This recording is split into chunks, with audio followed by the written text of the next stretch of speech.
with what he said he believed in during the campaign. Democrats shouldn't be surprised here, should they? No, and if you're saying that Donald Trump, who's a bigot and a racist and a con man and a fraud, is appointing people who are like him, that is correct. You've got Bannon, who is his choice's chief strategist, who's basically promoted racist, anti-gay, anti-women views via Breitbart. You've got Michael Flynn, who said of Muslims that it is rational to fear them and spread a falsehood about Sharia law being spread in the United States. And you've got Jeff Sessions, who said of civil rights groups they were un-American and communist inspired, and then he praised the Confederate flag to talk about it being a fabulous accomplishment of our country. These are racists and bigots, people who are intolerant, and that is Donald Trump's worldview. Kayleigh. That's really sad. No, it's actually fact. I know you're going to try to spin this is not true, Kayleigh, because you've done that for years. But this is the man who's a bigot. Let's let Kayleigh talk. This is what the left does. They tried to do it to... we try to talk truth. You have to let me speak, Jonathan. They did this to Ronald Reagan. You had the media calling him... Yes, you did. It's historical. It's factual. Nobody called Ronald Reagan. Just let Kayleigh talk, and then I'll let you... The left tried to do this to Ronald Reagan. Voters were told, this was Esquire magazine, if you are voting for Ronald Reagan, you are like a good German in Hitler's Germany. They tried to do it to Donald Trump. Guess what? Ronald Reagan won 2 elections. Donald Trump just won 1. So now the effort is to call Steve Bannon a racist, to call Jeff Sessions a racist, to call Mike Flynn Islamophobic. The American people don't buy it. They saw right through your attempt to do it in the election, and they voted Donald Trump into the White House. On Mike Flynn, he did say that Islam is a political ideology hiding as a religion. He did say want to deal with facts. Correct? Islam, much of Islam actually is. He didn't say much. He just said Islam is a political ideology. I listened to Mike Flynn's RNC speech, and Mike Flynn said repeatedly, the enemy is radical Islam. He believes radical Islam. Yes. Look at his tweet. It says fear of Muslims is rational. He did what Donald Trump did, which he's painted a whole group of people as enemies. And that's not Let me say this, though, Carl, because the one thing that is apparent from this discussion, and I'll euphemistically call it a discussion right here, is that these pics show that Donald Trump, in a way, doesn't care about appearances, right? He doesn't care that this is not being seen as reaching across the aisle here. No, I think he does care about appearances, and I think this is exactly the appearance that he wants created. This is these 4 appointments, including Bannon, plus the 3 national security picks and Sessions, represent a hugely divisive statement for the beginning of a presidency and set up the fact that we are not going to move toward unity in this country after this election. These choices reflect what he said in the campaign at his most extreme in terms of how we look at Muslims, at how we take on ISIS, which is a strategy that he has enunciated that might lose us rather than have us win in this terrible struggle against radical Islamic terrorism. And I'll use that phrase, but it's a very, very dangerous strategy he's embarked on. Hillary Clinton did win the popular vote. Now, the reason I bring that up... That's a participation medal at this point. No, it's not a participation medal. It's an indication of how divided the country is. And what President Obama tried to do, and it's clear he did not succeed, in that meeting with Donald Trump, was to try and move Trump toward unifying the country. We're not going there. That's what these picks mean.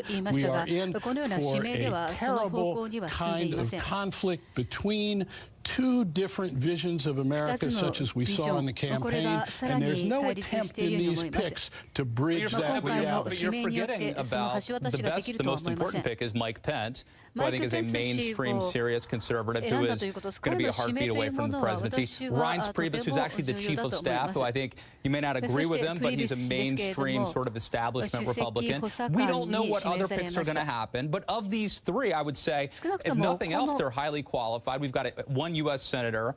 We've got a guy, Mike Pompeo, who's going to be the head of the CIA, who finished first in his class at West Point.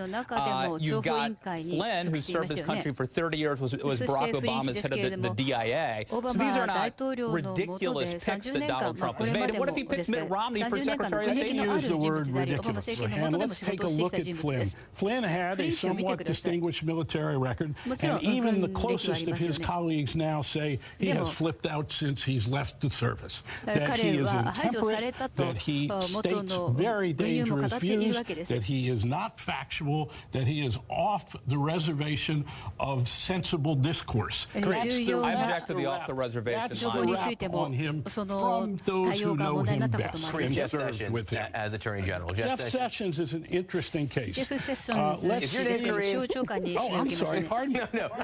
I would just say Kareem. You were vibing. Jeff Sessions, Carl's making the point here that these picks are hardline and extreme. Jeff Sessions is a sitting U.S. senator, been a senator for 20 years, and a lot of Democrats, and I'm sure you probably do not agree with him on many points. It's a pick with consequences, right? The Justice Department is a place where you can make big changes, and someone with Jeff Sessions' views can change a lot. Yeah, that's exactly right. Look, this is somebody who was too racist, right, to be given a federal judgeship back in the 1980s. That's who Jeff Sessions is. And it's not just the racism, which is disturbing within itself, but when the tape came out, right, when the Access Hollywood tape came out, he said that grabbing women by the genitalia is not sexual assault. So he has no business, fighting or ensuring that our civil rights laws are being put forth, or even running the Office of Violence Against Women, right? He has no business doing that. But I do want to get on another point here. Steve Bannon. I really want people to understand how dangerous that is. And the thing about Steve Bannon is he's the whisperer. He's going to be the person that is going to be in closest proximity to Donald Trump, and who Donald Trump is going to listen to.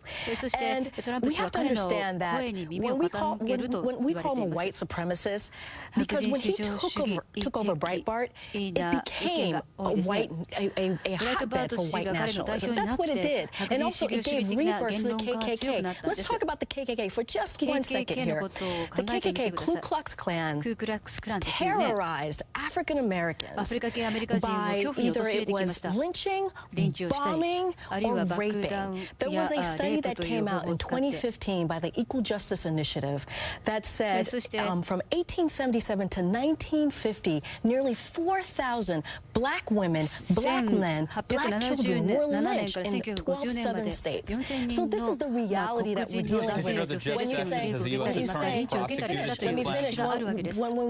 let me finish here for a second. When we say, come on, don't be rude. Let me just finish my statement. When we're talking about Steve Bannon, right? And so that is the fear that we all have. Thank you. Is that okay for you? Right. I was just going to say that as a U.S. attorney, Jeff Sessions prosecuted Klansmen who murdered an African-American boy. And I don't think a lot of people are talking about that. And by the way, the so-called racist things that he said, I don't know if he said them or not. He might have said them. It is hearsay. That is what other people have testified to. Hang on, Senator Flagg. Guys, we're going to talk a lot more about Jeff Sessions right after a quick break here. Stick around. A closer look at the background of Senator Sessions for clues about his feelings on all these subjects we're talking about and the direction that he may lead the Justice Department in over the next several years. Also, what some Trump supporters think of the makeup of Trump's picks so far. As of now, it's been all white men named in the cabinet. Is that okay with you? It is, yes. But would you like to see a woman? I would, yes, I would. But not necessarily. If everyone's qualified, they're all white men, that's okay with you. It is. CNN. We've been talking, in some cases shouting, about the controversy surrounding Donald Trump's choice for Attorney General. Late today, Senator Jeff Sessions got the thumbs up from Democratic Senator Joe Manchin of West Virginia, who calls Sessions a friend with whom he can work.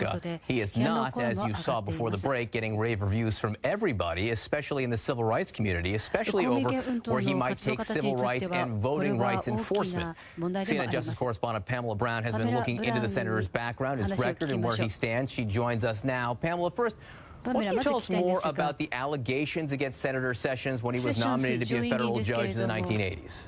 Right, he was nominated by President Reagan in the 1980s, and several of his colleagues came forward at that time to testify against Jeff Sessions, saying that he made racist comments in the workplace. One of his former colleagues said that he called the NAACP un-American and communist-inspired. Another African-American attorney who worked with him said that he called him boy and that he joked about the Ku Klux Klan, saying that he liked them until he found out that they smoked marijuana. And so